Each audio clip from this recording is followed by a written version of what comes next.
So you're looking at buying a car, you're not sure whether you want to lease or whether you want to buy. And you have both options presented to you when you go to the dealership.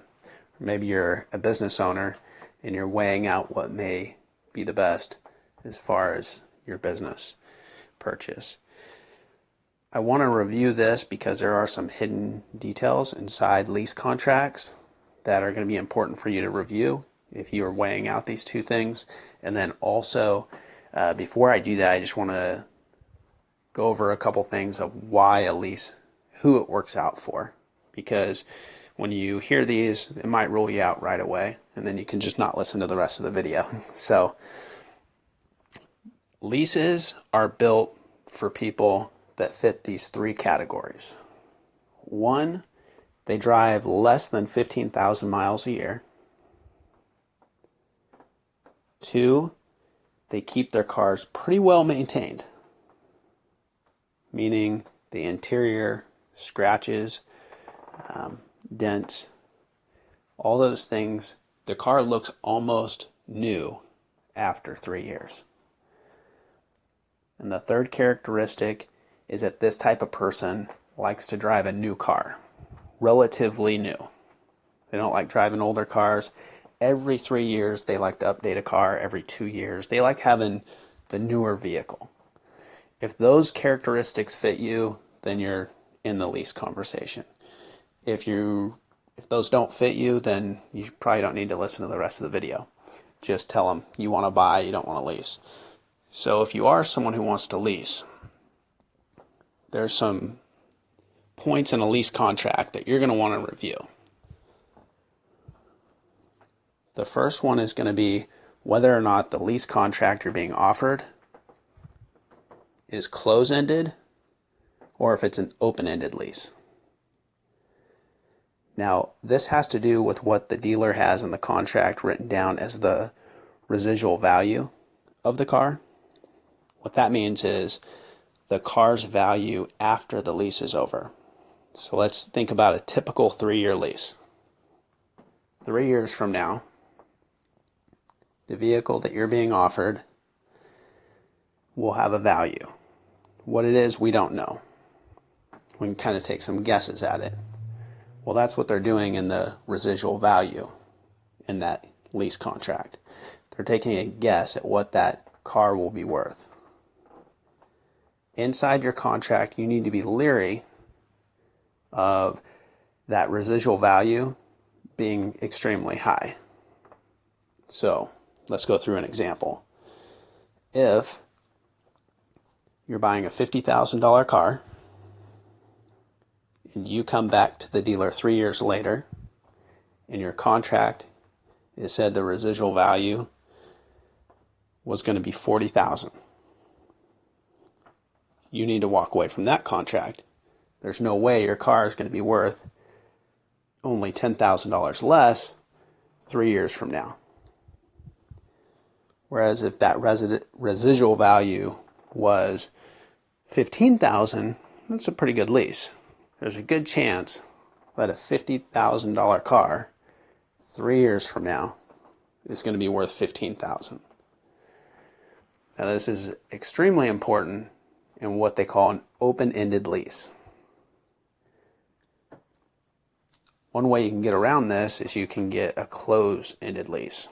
So those are the two types of leases.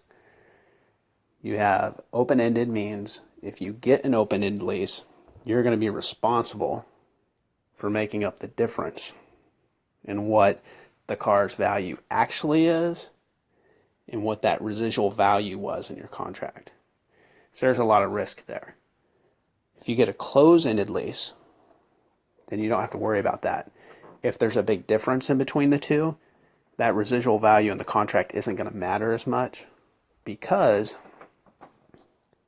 in a close-ended lease, the dealer absorbs the cost.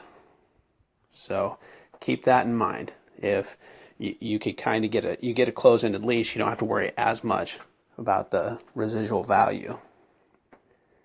Now, two other things that you're going to want to do when you look at the contract. You're going to want to see what the mileage in the contract is per year. typically you're going to pay about 50 cents a mile for everything you go over the mileage in the contract. So if you have a contract that says you can drive, let's say 30,000 miles on a 3-year lease, then if you bring the car back and you drove 30,001 mile, then you owe an extra 50 cents. So that's no big deal. But if you're somebody who drives a lot and you only have 10,000 miles a year in your contract and you bring it back and you're 20,000 over, well, then you're looking at a substantial extra cost. When you come back to turn this car in, you may not be in a position to turn it back in. You may end up having to buy it from the dealer. So when we move on from there, another big subject is going to be something when you already take on the lease. So it's not necessarily going to be built in to the contract, but it's what's called gap insurance. Because when you're leasing a car, it's an extra cost you have to figure in. Because if the car is stolen or you get in a wreck, and let's say the car's totaled, well, there may be a difference in between what the insurance company is going to pay you on that car. It might be a year or year and a half in the future, you get in a car wreck, car's totaled. The car insurance company only gives you so much. They give you the value of the car. Well, if the amount that you owe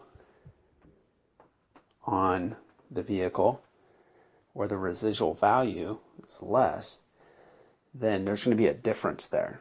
So anytime the car's completely totaled or stolen, you're going to want to have what's called gap insurance. So sometimes that's offered by the dealer, and then sometimes you need to get that from your car insurance. But you need to factor that in as well.